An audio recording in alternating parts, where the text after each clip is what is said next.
Welcome to a special episode of Agentic AI, the future of intelligent systems.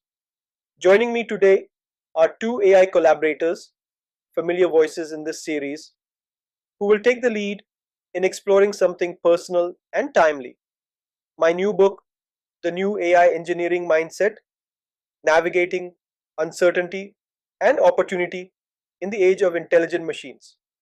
Today, I'm taking a step back, not as the host, but as the author, listening in as these collaborators unpack the ideas, insights, and provocations in the book. Because this isn't just a launch, it's a conversation, one that begins with a question many of us have been quietly asking. What happens to software engineers in a world where software can think, adapt, and evolve on its own? Fear, anxiety, uncertainty, these emotions aren't signs of weakness, they're signals that something big is changing. And in the era of Gen AI and Agentic AI, change isn't optional. It's already here, reshaping the software lifecycle, shifting responsibilities, and reconfiguring what it means to be essential in tech. But what if these emotions weren't obstacles? What if they were openings? This book is an invitation to reframe the moment.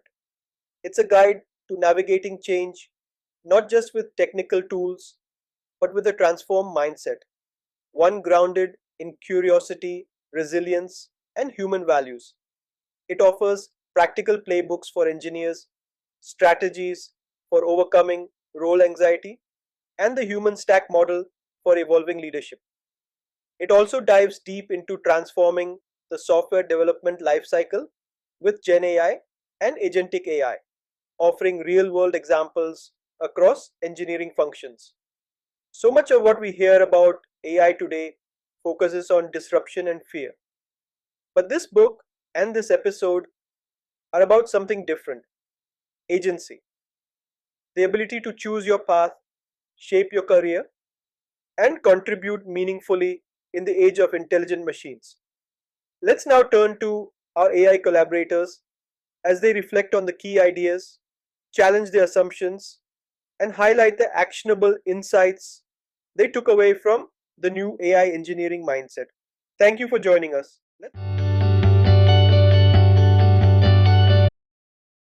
Welcome back to the deep dive. Today, we're plunging into a topic that's, well, bringing up a lot of powerful feelings across the engineering world. Yeah, we're talking about the rapidly changing landscape, aren't we? Uh, The age of artificial intelligence, generative AI, agentic workflows.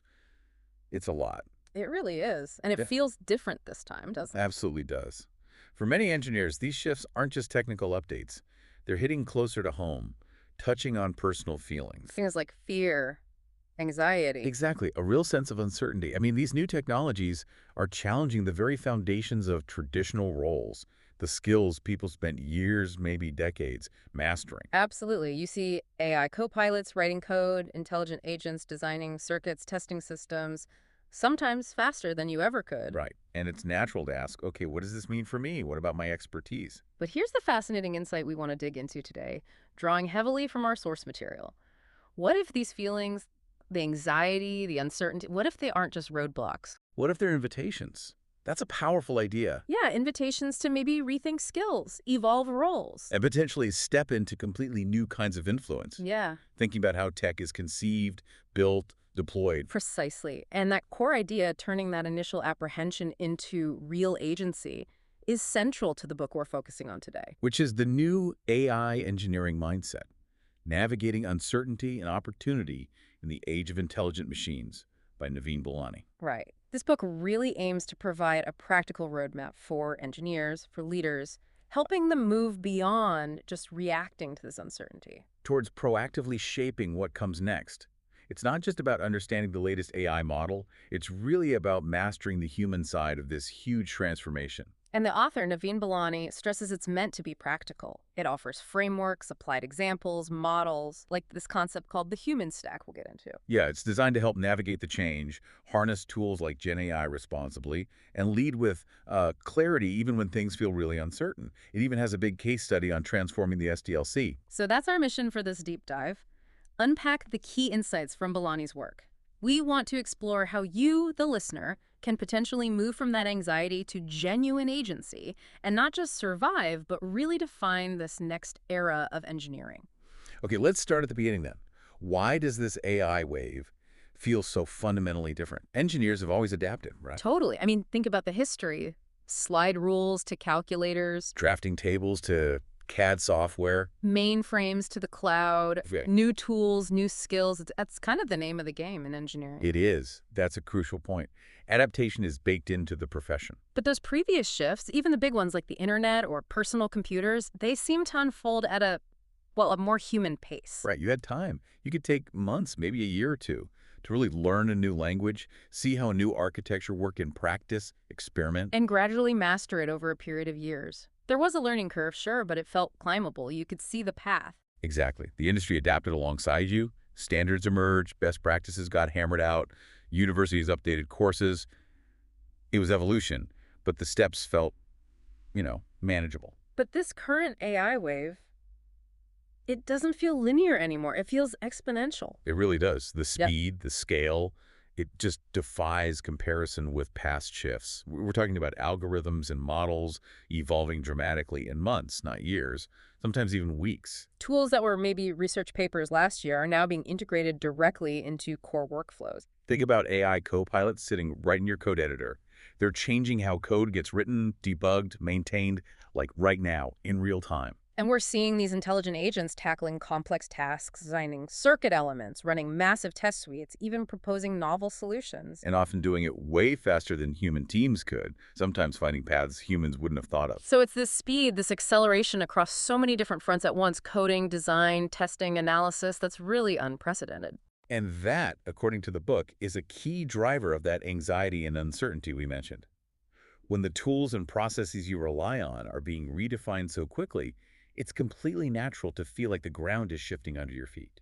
Which leads us directly to the next big idea from the book, the absolute need for a mindset shift, moving from that anxiety towards active adaptation. It starts with acknowledging those feelings, that anxiety, the uncertainty, maybe frustration, even fear.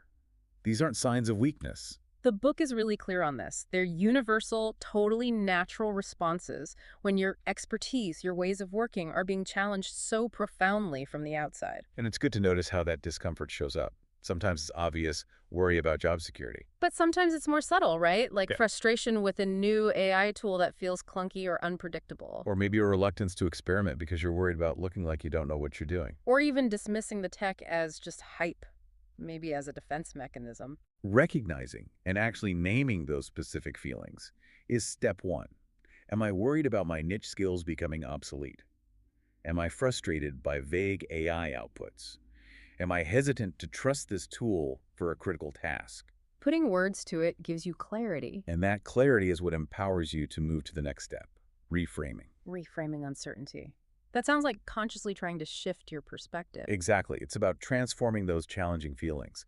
Not denying the risks, the book acknowledges the risks are real, but shifting from seeing uncertainty purely as a threat. To seeing it as potentially a space full of new possibilities. Right. History shows that major breakthroughs often happen in these periods of ambiguity, when the old rules are breaking down. So disruption becomes a prompt, a signal to ask new questions, test out different ideas. And imagine how your role, or your team's role, could evolve in ways you wouldn't have considered when things felt stable and predictable. But reframing isn't just positive thinking, is it? It requires building confidence. Confidence in your ability to learn. Yes, and confidence in your team's ability to adapt together, trusting that navigating this will actually make you stronger. Okay, but deep adaptation like this doesn't just happen. It needs deliberate practice. Right. The book stresses that resilience isn't some innate trait. It's built through steady, repeatable habits. Let's talk about some of those habits Balani highlights. One is embracing small experiments. Yeah, this is key. When the overall change feels huge, break it down. Don't try to rebuild everything at once. So maybe test a copilot on a small, non-critical piece of code. Exactly. Or run a tiny pilot project using Gen AI for documentation. Or just spend an hour a week playing with some new tech in a side project. These small wins build confidence, right? And they lower the stakes, reduce the fear of failure. Precisely. Another habit. Make learning a routine, not just a one-off event. Don't wait for the mandatory training session. Right. Set aside regular time, maybe an hour a week for reading papers, doing a quick online course, engaging in online communities discussing this stuff. It keeps you prepared, prevents that feeling of constantly playing catch-up. And tied to learning is cultivating curiosity and humility. Asking why. Asking what if. That's how you spot opportunities. And the humility part. Recognizing there's always more to learn, especially now. Insights can come from anywhere. Building a network for support and collaboration that feels more important than ever. Absolutely non-negotiable. You can't navigate this alone. Invest time in relationships inside your team, across departments, even outside your industry. It gives you support, accelerates learning through shared knowledge. And amplifies your impact significantly. And the final habit mentioned is celebrating progress and learning from setbacks. Yeah, focus on the growth journey, not just the perfect outcome. When things don't work out as planned, treat it as data. Learn from it. Create a culture, personally and maybe within your team, where trying things, adapting, even smart failures are seen as positive steps. These habits build the foundation. And from that foundation, you can move beyond just adapting. To actively exercising agency. Exactly.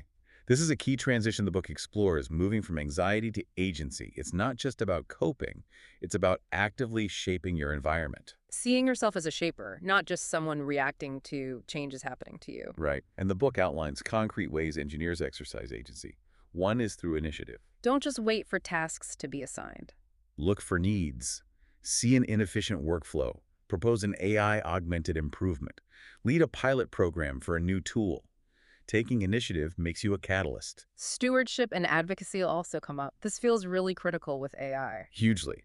Agency here means championing responsible AI use, advocating for transparency, questioning potential bias, considering sustainability and social impact. You become a steward of values. Building bridges across boundaries, another form of agency. Yeah, engineering problems are complex and multidisciplinary. Be the person who connects technical teams with business or engineers with ethics advisors. Facilitate those crucial conversations. Raising visibility and setting standards. Sharing what you learn. Yes. Document your experiments. Write internal case studies, present findings. Contribute to best practices or even external standards. Your insights have value beyond your own tasks. Enabling others is powerful too. Mentoring, encouraging experimentation. Creating safe learning spaces. Building resilient teams multiplies your impact exponentially. And finally, the book talks about leaving a legacy, thinking long-term. Establishing best practices for responsible AI. Building reusable tools. Shaping how new engineers are onboarded to value adaptability and responsibility. The book gives examples, right? Like Yeah. the engineer who didn't just complain about a faulty code review tool. But collected data, retrained the model, Yeah. and presented the improvements. That's agency. Or the engineer who helped draft ethical AI guidelines and then ran workshops to make them practical. Exactly.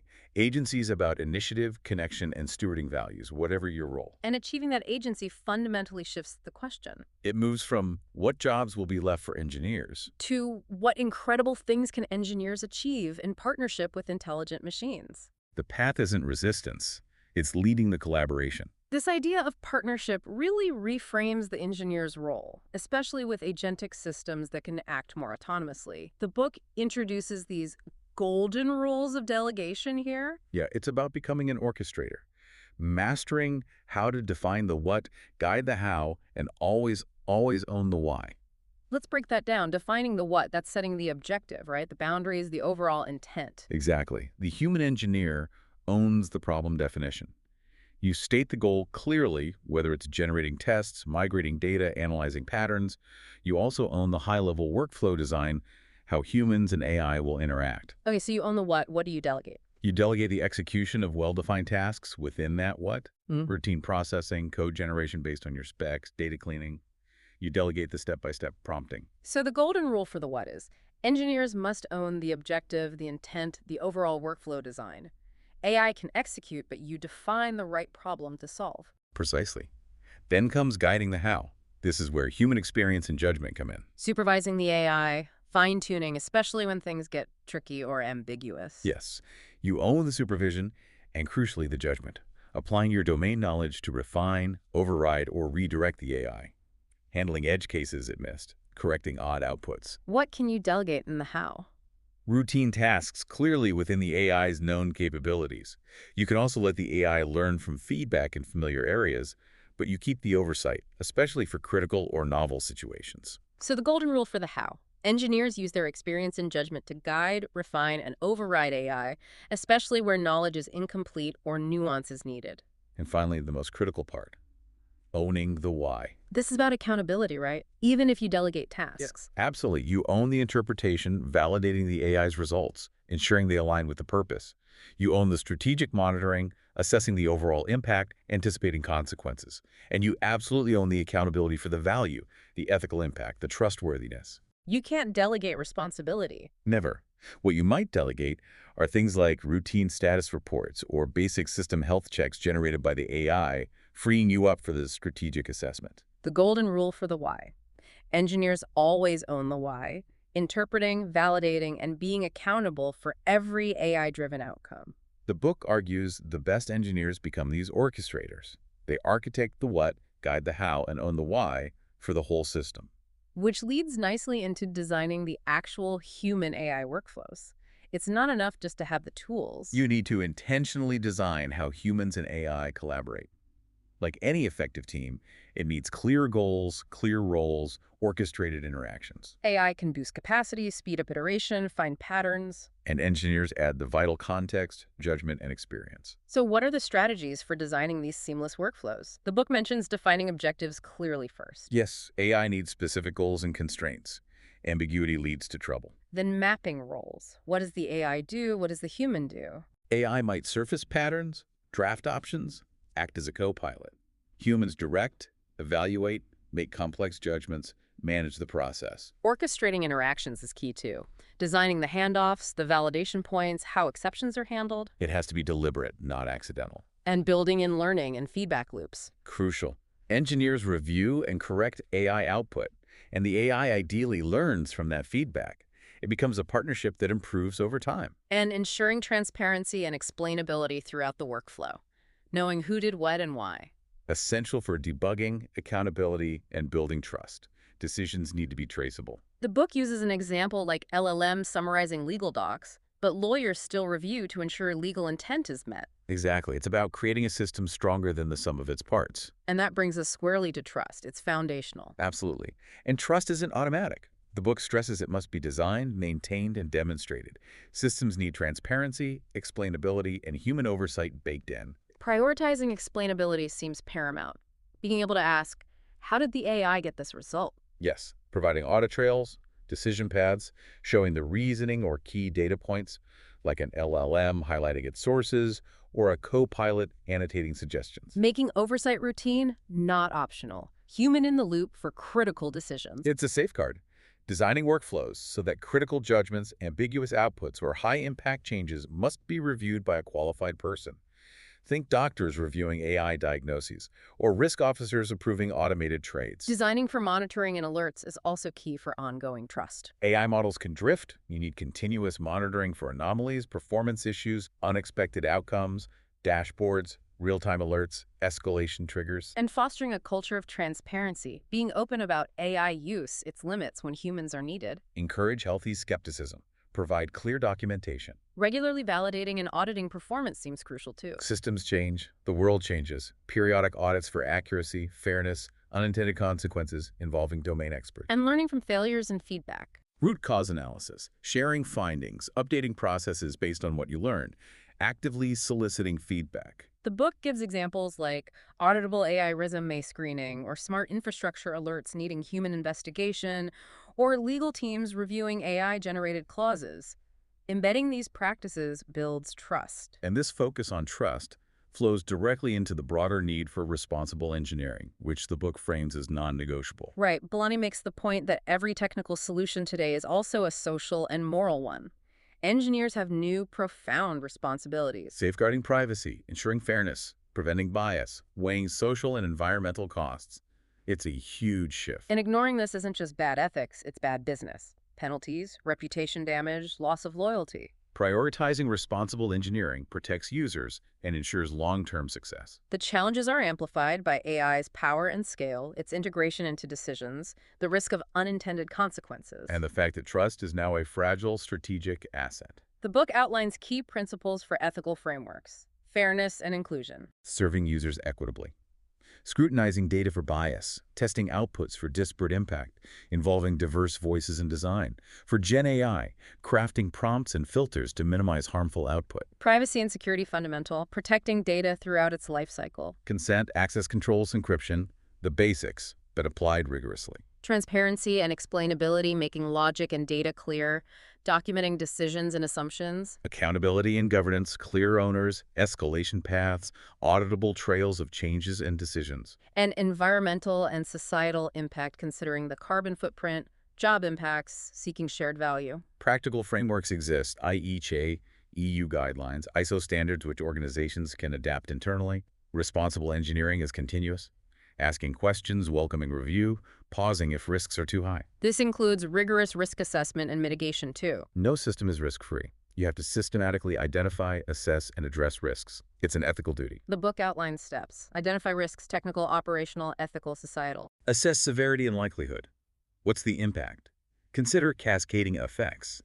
Think about specific AI risks, like LLM hallucination or agentic failure modes. Then mitigation strategies. Prevention, data quality, access controls, detection, monitoring, anomaly alerts, response, escalation, rollback, human in the loop. Examples: redacting data to prevent leaks, fail-safes for critical automation, expert review for complex code suggestions, clear protocols for agent failures. And this needs continual monitoring and audits because risks change over time. Keep good documentation. For Gen AI, specifically monitor for things like hallucination, safety, bias. Fostering a culture of openness about risk is also important. Blameless postmortems, channels to raise concerns. Applying these systematically across all AI types, analytics, DevOps, agents, copilots. And the third pillar of responsibility. Sustainability, increasingly seen as a mandate, not just an option, both environmental and societal. It starts with measurement.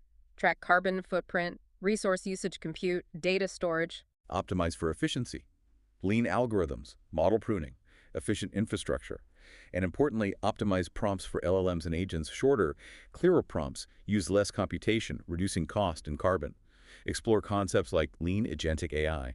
Planning for device and system longevity helps to reducing e-waste through modular design, backward compatibility. And factoring in societal impact. Assess automation's effect on jobs and skills. Aim for inclusive solutions that augment people, not just displace them. Responsible engineering isn't a checklist, it's a culture. Shared values, consistent practices, commitment to learning. Embed it in workflows, make it visible, track relevant KPIs.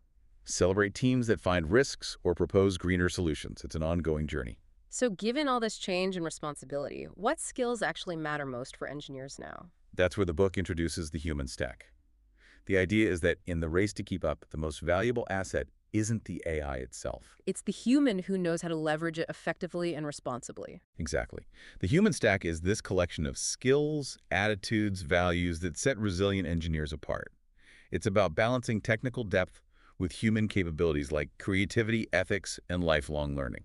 AI changes the definition of expertise, doesn't it? It used to be deep familiarity with existing systems. Now AI provides rapid access to information. It's becoming a partner in creation, testing, decision-making. So the human stack starts with a bedrock of timeless skills. What's in there? Problem-solving mindset is number one. Framing the right question, defining success, interpreting results. AI can't do that. Critical thinking and judgment. Assessing outputs, questioning assumptions. Vital with AI generating so much content. Adaptability and resilience, as we discussed. Embracing change, learning from discomfort. And ethical responsibility, considering impact, values, fairness. Foundational. Building on that bedrock are the emerging capabilities. Things setting future leaders apart. Like data literacy, understanding the data that fuels AI. Definitely. And human-AI collaboration, effectively partnering, knowing strengths and weaknesses, designing hybrid workflows. Systems thinking, seeing the bigger picture, how components interact, anticipating consequences beyond the immediate task. Multidisciplinary fluency bridging tech with design, business, ethics, UX, speaking multiple languages. Prompt engineering, crafting inputs to get desired outputs from generative models. A very practical skill right now. And orchestration and agentic thinking, managing multiple technologies, delegating to humans and machines, managing information flow, ensuring reliability in complex automated systems. Combining these emerging skills with the bedrock, that's how you become a leader, an innovator, a steward. That's the idea. These human capabilities are more valuable, not less, in the age of AI. And maintaining relevance requires certain habits and mindsets too. Lifelong learning is a discipline, integral to your identity. Experimentation and risk-taking, testing ideas, learning from failures, iterating quickly. Cultivating curiosity and humility, always asking why and what if, knowing there's more to learn. And building that network for support, accelerated learning, amplified impact. Collaboration is key. Adopting these helps engineers thrive, stay adaptable, impactful, and frankly fulfilled. So the human stack model itself, how does the book visualize it as layers? Yeah, it's a layered blueprint. A practical way to think about career progression where AI is central. It highlights where humans remain essential: judgment, ethics, creativity, vision, things you can't outsource. Can you walk us through the layers described in the book? Sure. At the base, you have context engineering and human agent experience, HAX design. Yeah. This is about setting up the environment, objectives, and information for AI. Humans decide what matters, clarify ambiguity. Okay, above that. System composing and AI orchestration, designing architectures, workflows, integrating diverse components, AI and human. Needs strategic vision. Next. Behavioral calibration and oversight, monitoring and adjusting agent behavior, especially in novel situations. Applying human judgment to keep things on track. Responsible design and ethical AI embedding fairness, privacy, transparency. Applying values frameworks, assessing impact. Trust and certification engineering, evaluating, certifying, monitoring AI systems for reliability and ethics. Enabling responsible innovation. Legal and intellectual property guardianship. Defining frameworks for authorship, data rights, compliance in the AI era. And at the top, cultural and visionary leadership, shaping organizational culture, fostering learning, articulating purpose, setting long-term vision, inspiring change. And engineers might operate across multiple layers. Absolutely. The opportunities to recognize these layers, build strengths, and potentially move towards more strategic roles involving orchestration, oversight, and value alignment. So how do organizations actually do this? How do they navigate the change and build this future-ready foundation? The book offers playbooks for leaders too. It starts with a solid strategic foundation, defining your AI vision, not just listing tech, but articulating the purpose. Why AI? Who benefits? Communicate it clearly. And aligning AI with core business goals, not just isolated experiments. Weave it into the strategy. Assess if AI is really the right tool. Map use cases to outcomes. Prioritize value. Balancing innovation with resilience is also key. Pushing boundaries while building robust, secure, sustainable systems. Make the strategy actionable. Clear roadmaps, focus pilots addressing real needs, use early wins to scale. And engage stakeholders broadly: tech, business, compliance, HR, customers, partners, forums, workshops, feedback channels. A coordinated approach ensures AI is strategic, valuable, and responsible. Then there's culture and talent, maybe even more critical than the tech itself. The book argues yes, culture and people determine adaptation. AI just accelerates the need for agility, inclusion, continuous learning. So cultivate curiosity and experimentation. Make piloting safe, value questions, celebrate learning from mistakes. Invest heavily in continuous learning, multiple modes, courses, peer learning, mentoring. Encourage hands-on practice. Promote T-shaped talent, deep expertise, plus broad awareness. Build diverse and inclusive teams, crucial for mitigating bias. Hire diversity, foster psychological safety, involve diverse users in design. Develop adaptive leadership. Leaders comfortable with ambiguity, guiding change, modeling adaptability, bridging technical and human views. And reward collaboration and impact. Recognize teamwork, responsible thinking, knowledge sharing, mentorship. Governance and responsible AI need to be operationalized, embedded in practice. Establish clear structures, ownership at every stage, cross-functional oversight bodies, ethics council, etc. Structured review processes, checklists, gates, audits. Develop and enforce tailored ethical frameworks, living documents, adapting standards like ISO, IE, address Gen AI issues, document decisions, assumptions, prompts, integrate ethics into design. Prioritize transparency and explainability as a governance requirement. Make rationale clear. Document data sources. Communicate AI use and limits. Continual monitoring and auditability are essential. Track performance, drift, unintended consequences, define metrics beyond speed, fairness, energy use, prompt effectiveness, hallucination rates, build audit trails, and engage stakeholders in governance. Use feedback to refine policies. Learn from incidents. Robust governance enables safe innovation. Systems become trusted, explainable, aligned with values. Scaling success from pilots to enterprise impact, that's where the real transformation happens. Start with high-impact pilots, strategic alignment, clear scope, holistic evaluation, tech, data, risk skills, rapid iteration, cross-functional teams. Build scalable infrastructure, modular design, centralized platforms, automated governance monitoring, reusable assets, prompt templates, pipelines, integrated MLOS AI ops. Foster organizational learning and adoption, communities of practice, AI champions, change management, communicate purpose, address fears with reskilling, support resources, guides, playbooks. Embed governance as you scale. Policy consistency, continuous monitoring, auditability, incident response plans, blameless postmortems. Scaling increases risk if not managed. And continuously iterate, measure, and communicate value. Iterative rollouts. Track metrics that matter. ROI, speed, errors, adoption, satisfaction, ethics, carbon, trust. Celebrate wins, share learnings. Scaling is systemic. Adaptive infrastructure, skilled teams, robust governance, learning culture. The book makes this concrete with playbooks for different roles, for individual engineers. Own your future. Your role expands orchestrator, risk manager, systems thinker, ethical steward. Embrace constant evolution. Be an intentional learner, collaborator, champion of responsible innovation. Steps include assess your skills mindset, set learning goals, prompt engineering, responsible AI, agentic design, plan learning, courses, experiments, peers, reflection. Build ethical habits. Use checklists, consider consequence impact, document decisions, flag uncertainty, invite feedback, invest in community, reflect, adjust, celebrate. Simple actions help.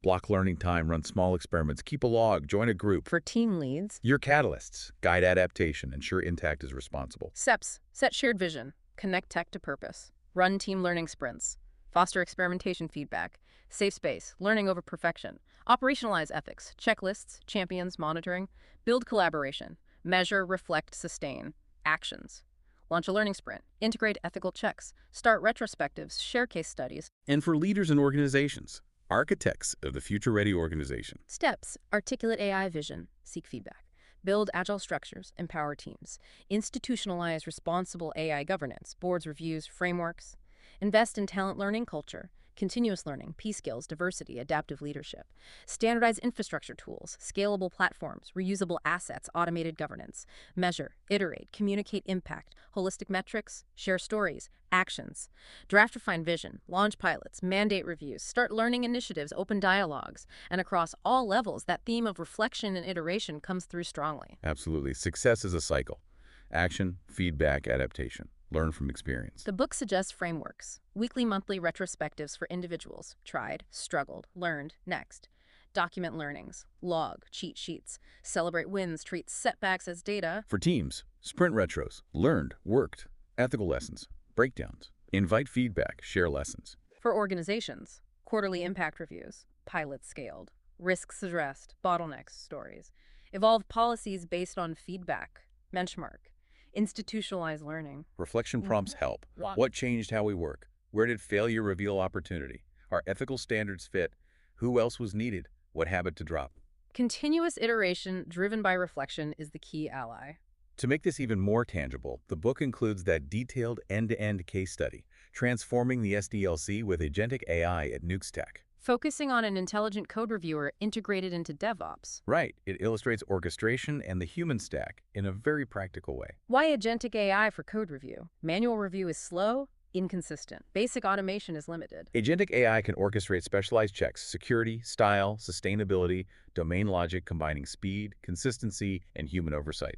The book contrasts design patterns, multiple agents versus a single agent using approved tools via this Model Context Protocol, MCP. Nukestack chose the MCP approach. Multiple agents can be modular, use best-of-breed tools, run in parallel. But orchestration is complex, conflicts can arise. The MCP approach uses one orchestrator agent invoking curated, vetted tools from a central registry. The MCP is governed by Platform Engineering, Responsible Engineering Board, Security, Compliance, Sustainability.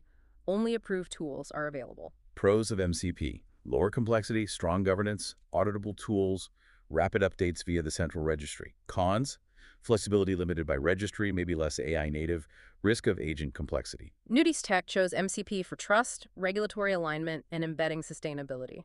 It ensures vetted, auditable tools and allows rapid response to risks by updating the MCP. The architecture. Orchestrator agent gets triggered, for example, by a pull request, gathers context, code diffs, history requirements, queries MCP for relevant tools, executes them, aggregates outputs, escalates complex conflicting findings to humans, logs everything, integrates into CI/CD. The MCP registry is the governance hub. Clear process, proposed tool, multidisciplinary review, approval publishing, lifecycle management, change notification. Execution is secure and responsible.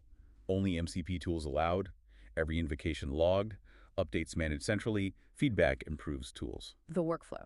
Trigger orchestrator gathers context, MCP supplies approved tools, tools execute, aggregation reasoning, human review, escalations overrides, logging feedback loop, PR blocked until critical issues fixed. Responsible, sustainable engineering is baked in.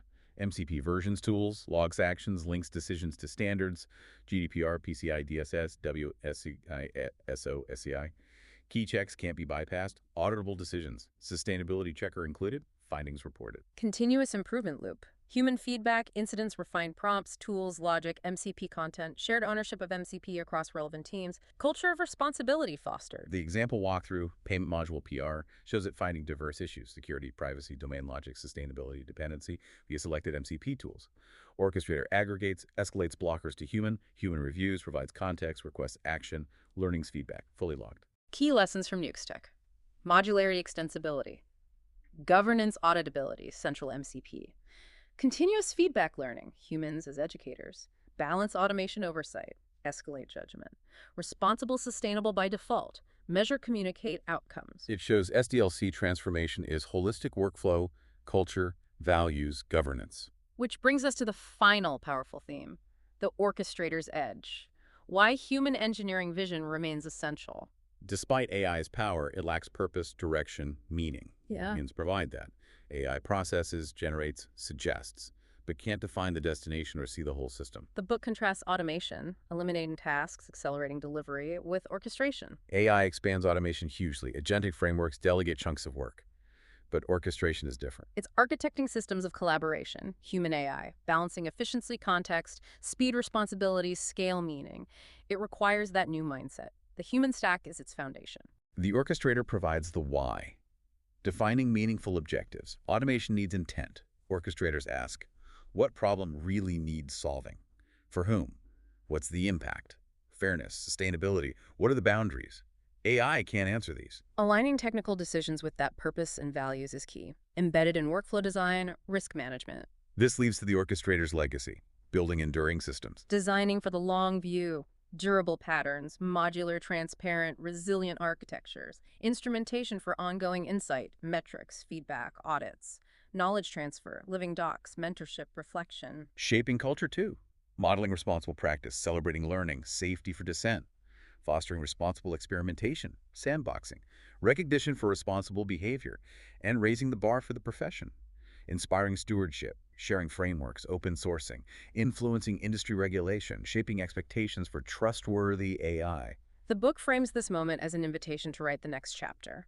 Your legacy is built now through learning, questioning, collaborating, leading. It's in the systems and cultures you help create. Systems that are strong, trustworthy, adaptable, and serve human purpose. So, wrapping up our deep dive into Naveen Balani's The New AI Engineering Mindset, the core message really is that this age of AI, while bringing rapid change and uncertainty, is also a massive opportunity for engineers. Yeah, an opportunity to redefine roles and significantly increase impact. It starts with embracing uncertainty, acknowledging the feelings, but choosing adaptation and agency. Understanding that new partnership with AI, leading it as an orchestrator, owning the what, guiding the how, and being accountable for the why. And remembering that responsible engineering ethics, risk management, sustainability isn't optional. It's absolutely fundamental for trust, resilience, and long-term value. It demands that continuous journey of lifelong learning, cultivating those habits of adaptability and curiosity. And it highlights the amplified importance of the human stack judgment, ethics, creativity, vision, orchestration, the capabilities that remain uniquely human and essential for guiding AI. Whether you're an individual contributor, a team lead, or an organizational leader, The book offers practical playbooks and examples, like that SDLC transformation case study, showing how to put these ideas into practice. Thriving really comes down to building resilience, committing to learning and experimenting, and leading with purpose and values. So here's a final thought for you, the listener, building on the book's emphasis on human value in an automated world. As AI handles more tasks, what unique human capability, maybe judgment, ethical reasoning, creativity, maybe orchestrating these complex systems, what will you intentionally cultivate and bring to your work? How will you ensure not just relevance, but true impact and meaning in the systems you help build? Definitely something to think about as you navigate your own path in this new landscape. A really thought-provoking deep dive into such a critical topic for everyone in tech today. We've really only scratched the surface of the frameworks and guidance in Naveen Balani's book, The New AI Engineering Mindset. Indeed, there's a lot more depth and practical detail in the book itself for those wanting to go further. Well, thanks for joining us for this deep dive.